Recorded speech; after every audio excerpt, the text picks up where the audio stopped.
Creme Catalana or Catalan custard is a classic dessert from Spain.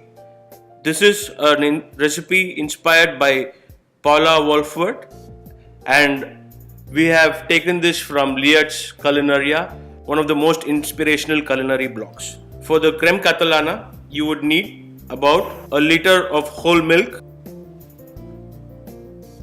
2-inch piece of vanilla bean, lemon zest. The lemon zest needs to be removed of the white part inside as it tends to turn bitter. The essential citrus oils of the lemon is there inside the yellow part of the lemon zest. About 2-inch piece of lemon zest. Just warm the milk and then add the lemon zest. Split the vanilla bean, scrape it and add the bean and the vanilla into the milk. Bring it to a gentle simmer.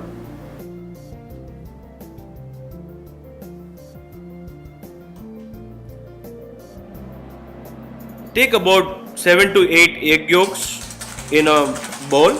Add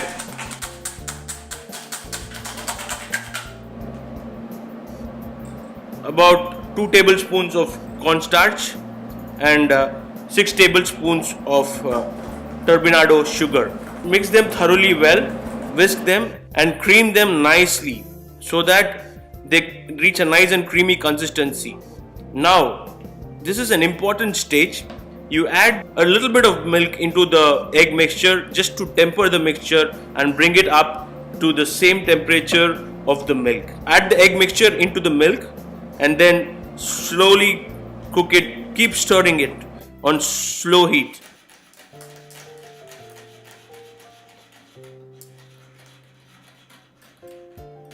At this time, once the mixture starts to bubble up, take a wooden spoon and drop a wooden spoon inside. The mixture should coat the back of the wooden spoon.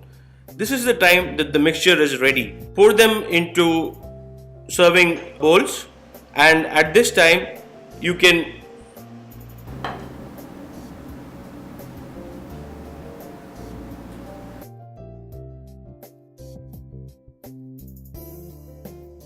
take it and bake them at about 100 degrees Celsius oven for about say 25 to 30 minutes till the custard mixture is soft and wiggly. Cool the creme catalana for about 2 to 3 hours and then sprinkle them with more sugar. You can use normal sugar. I would like to have a nice charred taste, so I'm using more of turbinado sugar on top.